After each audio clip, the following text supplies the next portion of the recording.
As China commemorated 70 years of communist rule, protests once again flared up in Hong Kong. And that's our first report this Wednesday on CNN 10. I'm Carl Azuz. We told you yesterday how Chinese officials and local leaders in Hong Kong were keeping an eye on events in the city. Hong Kong is a special administrative region of China. Its people have more freedoms than those in mainland China do. But many of them have been protesting for more democracy in Hong Kong because they're afraid China's communist government will tighten controls over the city. For 17 weeks, there have been demonstrations and some violence between protesters and police in Hong Kong. And on China's National Day, as elaborate celebrations were held in the Chinese capital of Beijing, chaos and violence spread across Hong Kong. Its police commissioner says the most violent scenes he's observed there happened on Tuesday. Protesters set fires in the streets. Police say rioters damaged government offices, stormed and damaged train stations, and beat up bystanders. Police fired tear gas, arrested more than 180 people across Hong Kong, and though they've fired warning shots with live ammunition before, Tuesday was the first time in the 4 months of unrest that an officer used deadly force. Police say an 18-year-old protester was shot and injured after attacking an officer, and that the demonstrator was being treated at a hospital. Hong Kong's police commissioner says the decision to shoot was legal and reasonable, but critics say the use of live ammo wasn't appropriate and that it risks making the situation worse. So far, troops and police from mainland China have not intervened in Hong Kong. Its local police have faced off with protesters. 10-second trivia. Under ideal conditions, NASA says it would take 9 months to travel between what two places? Earth and Pluto, the Moon and Mars, the ISS and Jupiter, or Earth and Mars? A one-way trip from Earth to Mars would take 9 months if the two planets were lined up just right. And scientists say that only happens once every 26 months, so the ideal launch times are more than 2 years apart. And even if we had the technology to get people to the red planet, right now we do not, they'd still face challenges ranging from deadly radiation to the difficulty of daily life. Our next report, though, shows you how some researchers are addressing those issues. We are already pioneers. We are already destined to go to places where it's difficult and hard to survive, but where we actually have the means and the technology to do so. The moon is the proving ground. Mars is the horizon goal. This budget fully funds Mars 2020. We imagine a future where humans could go to Mars. We are working on the human lived experience of space. But will we repeat the mistakes of our past? The frontier is an incredibly powerful idea in the American imagination. The new frontier of science and space. When we talk about space exploration, we should not bring these harmful narratives from Earth's past. Mars has a very particular planetary imagination. It's our closest planet, we've taken the most images, we've sent the most probes, and we have very rich imaginations, both science fiction as well as scientific, about Mars's past, present, and future. So Mars has become imagined as a destination. Space colonization. Beneficial occupancy of possibly the last and highest frontier, the space beyond Earth. This is Lisa Messeri, a space anthropologist at Yale. So there's all these different analog sites that offer a chance to imagine what existence on another planet might be like. So with this group of NASA scientists, we lived in the Mars Desert Research Station. My main takeaway was it was deeply uncomfortable. Pretending to live on Mars, even for only 2 weeks, is like the worst of camping.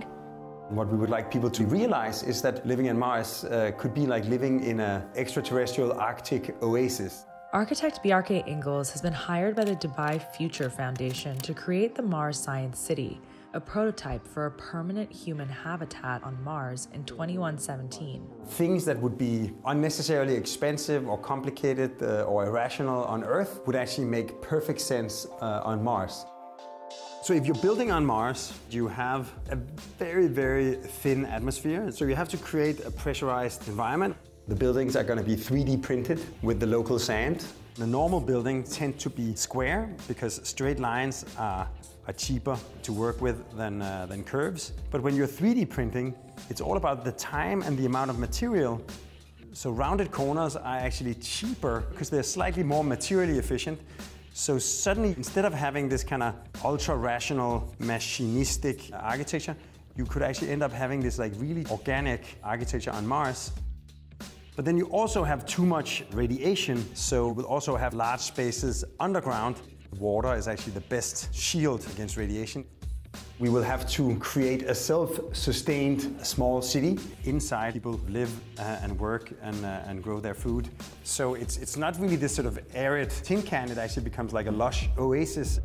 Having to contain breathable air, having to create buildings using local materials, and finally the protection against the radiation. Those three elements combined is really what becomes the starting point for a new sort of entirely Martian form of architecture.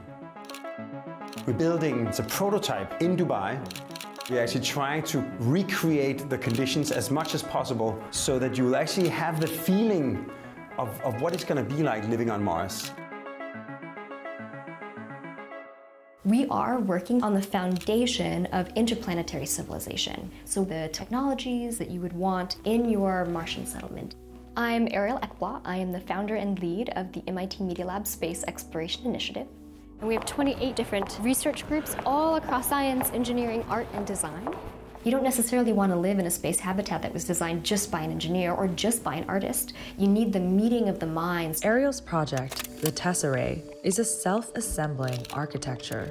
Can we make this something that is on-demand, modular, and reconfigurable? You can take these tiles, pack them flat in a rocket, so somewhat Indiana Jones style. Then, once they're in orbit, they're released in this microgravity environment and allowed to float freely, and as the tiles are swirling around, they're drawn together through the force of magnets, and they'll be able to snap together and self-assemble, slowly growing into a much larger structure. One of the reasons that you see spheres so often in science fiction is that they are the most optimized volume for a given surface area. So what's expensive in space? It's the thing that you have to ship up from Earth and pay payload fuel for. So you want to maximize how much interior space you can use. You've got to create that whole base of civilization, but without a lot of the handy things we have on Earth. Build up the base, starting with one ship, then multiple ships, then start building out the city, then making the city bigger. Even bigger. So you'd also have to have mining, refining, hydrocarbon production, which you can then turn into plastics. I guess, how do you mine a planet without destroying it? You don't. I'm Lucianne Walkowicz, and I'm an astronomer at the Adler Planetarium in Chicago. There's no way to do some of the operations that companies would like to do that don't violate our policies about planetary protection as they stand now. The governing document that has really set the tone for really all of human spaceflight has been the Outer Space Treaty. It really contains a lot of very aspirational things. We won't have weapons of mass destruction, military installations on other planets. We should not do things to other worlds that might contaminate them and make them unusable. You know, most signatories were probably like, nah, maybe, until we have the ability to actually go after resources. Now, because of the Space Act, there is this permission to be able to extract resources. It could also mean something like water. You know, if you want to own the water on Mars and there is biology in it, then what? Is a planet's worth only determined by the presence of life?